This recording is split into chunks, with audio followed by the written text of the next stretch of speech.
Yamaha mixing console na unbox natin maya-maya. Kaya meron nakaabot dito sa Makahoy. So, yan po mga kaibigan. Pagpatuloy natin itong pag-unbox ito. Yamaha MG10XU. Isang console mixer po gamit po sa live sa YouTube, Facebook. Duh. Ito po ay ating i-unbox na po. So yan po ang Yamaha MG10XU mixer console. So ito po mga kaibigan, enjoy na po ako sa pag-unbox nito.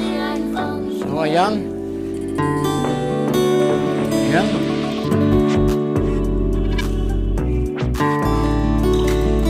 Ito na.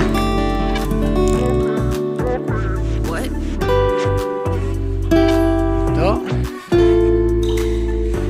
So, nabili ko po ito sa isang tindahan ng mga electronics dito po sa Los Angeles, California. Isang tindahan ng mga instrumento ng musical. So, tingnan niyo po ito. Dito ko ito binili sa tindahan na to. Ayan po. So, ayan. Unbox na tayo nito. Ayan. So, ito. Yung extension wire with transformer.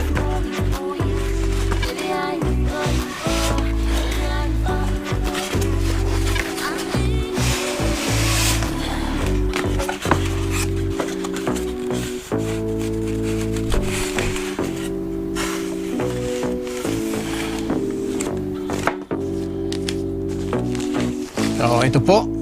Ayan. Nakabalot pa sa plastic foam. Yung talagang secure na secure ang pagkakabalot niya. Ayan. Ito po. Yun. Ayan.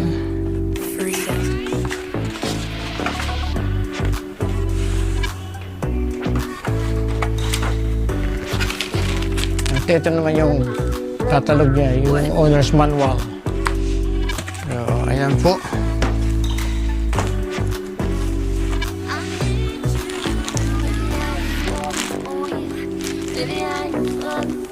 Ito yung owner's manual niya para pag-aralan muna natin bago natin i-connect sa mga dapat i-connect na wire. So, ito po.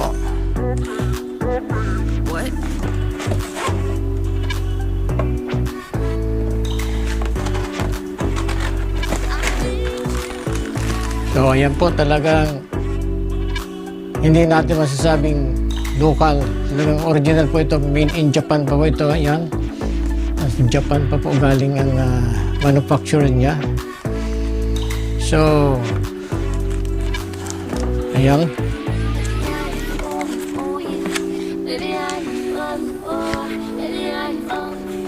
So, ito po yung mga volume control niya.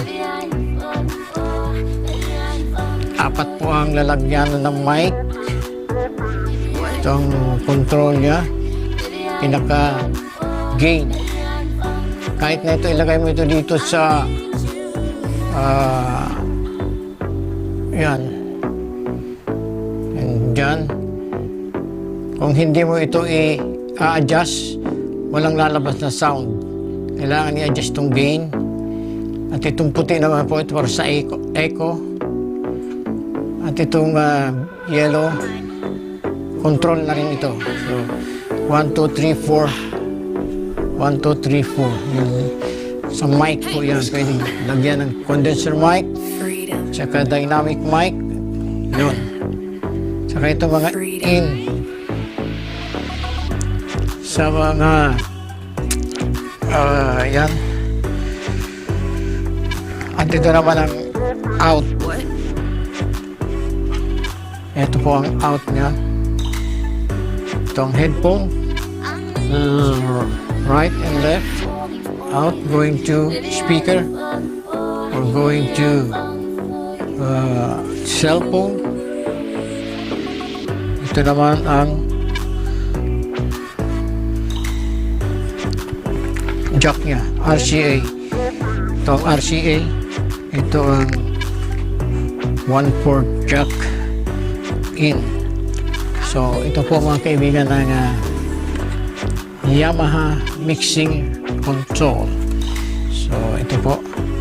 Sa mga nagtatanong po kung magkano price nito, well, please see na lang po my description. So ayan po ang Yamaha console.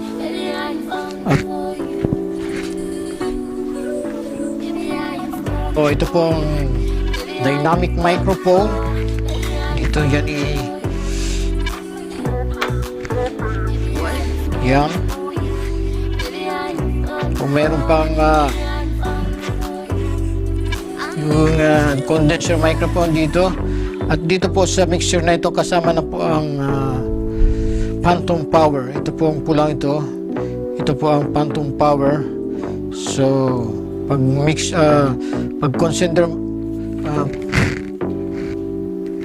pag condenser microphone ang gamit natin, itong i-on lang natin itong phantom power para gumana ang ating condenser microphone. So yan. At ito naman ang HD, yung pag i-on natin ito, pag naka-in or may extension tayo papunta sa laptop. Yan po, USB control. So mayroon po USB connection dito sa likod papunta na sa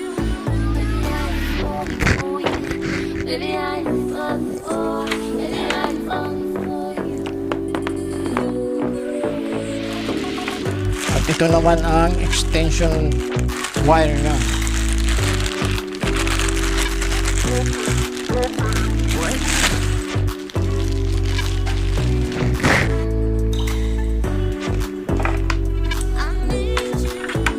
Dito po natin siya i-connect.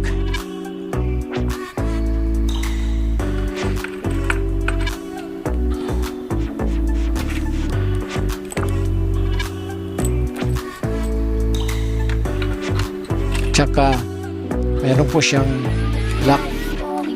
Kaya once na i-connect nyo siya,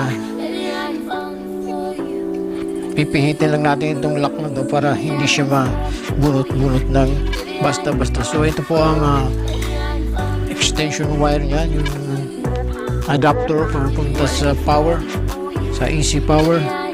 So yan.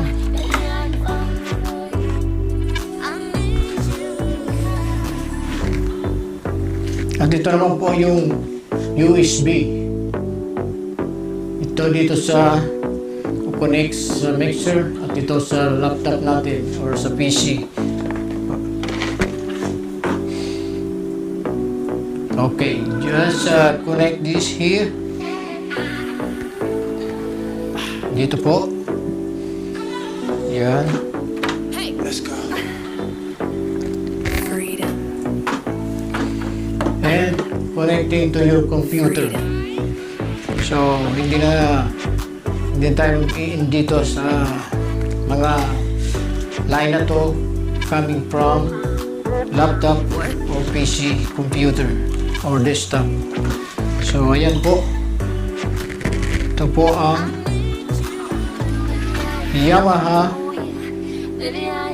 MG10XU mixing console. So mixer po ito na magandang gamitin sa pag-live Facebook, YouTube or kung ano pa man. Yeah, so ito po